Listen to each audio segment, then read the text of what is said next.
3 years ago, Chinese electric vehicles were an afterthought in Europe. Nobody took them seriously. 3 years later, 1 in every 4 new electric vehicles sold in Europe is Chinese, 25%.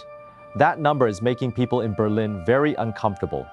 Today, I want to talk about something that's been generating serious discussion here in Singapore's business and media circles: how Chinese EV brands managed to crack open the European market in just 3 years in a way that almost nobody predicted.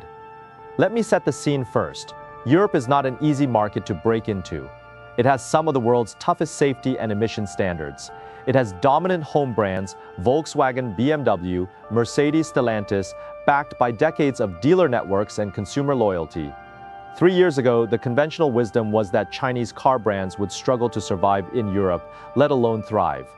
Then, Q1 2026 data came in. Chinese brands now hold over 25% of Europe's EV market, up 8 percentage points from the same period last year. How did this happen? I think there are 3 things worth unpacking properly. The first, they actually cleared the technical bar. Europe uses the WLTP range certification system. It's designed specifically to catch inflated claims, testing vehicles under real-world driving conditions rather than idealized lab figures. Every Chinese model exported to Europe has passed WLTP. Some have hit over 600 kilometers of real-world range. BYD's Atto 3 topped the sales charts in Europe's compact EV segment. Not through subsidies, not through political connections, through the product itself. NIO's ET5 has crossed 12% market share in Europe's premium pure electric segment, going head-to-head with Tesla's Model 3 and the BMW i4. The second, their localization went deeper than most people expected.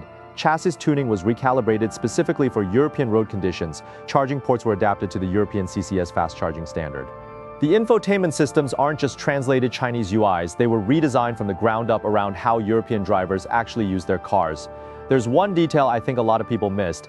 Denza's Z model launched in Europe first, not China. That's a deliberate strategic signal. If European consumers validate it, every other market becomes an easier conversation. The third, and this is what I think is most significant, they didn't just export cars. They exported the entire ecosystem. BYD has built a full vehicle assembly plant in Hungary. Kia TL has a battery factory in Germany.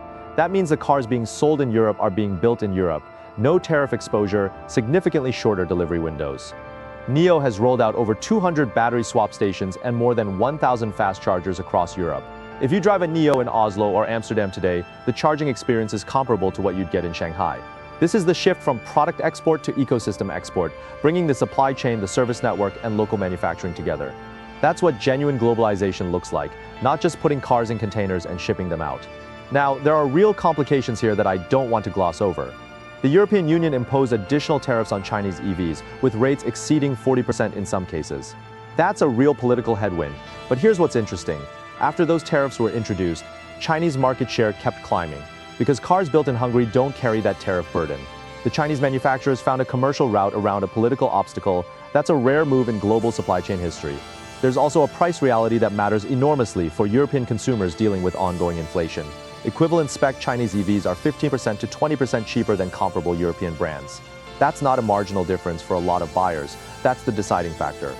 So where does this leave us? I've spent years watching global manufacturing and consumer markets from Singapore. I've seen plenty of made in China goes global stories, some that worked, some that didn't, some that flared out quickly. What's happening with Chinese EVs in Europe feels structurally different from most of what I've seen before. It's not dumping, it's not subsidy-driven survival, it's a product-led expansion, validated by the strictest standards in the world's most demanding market, backed by an entire industrial ecosystem that moved in alongside it. And underneath all of this, the machine tools, the components, the supply chain infrastructure that China has been building for the past 15 years, it's all cashing out at once. 3 years, 25%. What does the next 3 years look like? Drop your thoughts in the comments, hit like, subscribe, and I'll see you in the next one.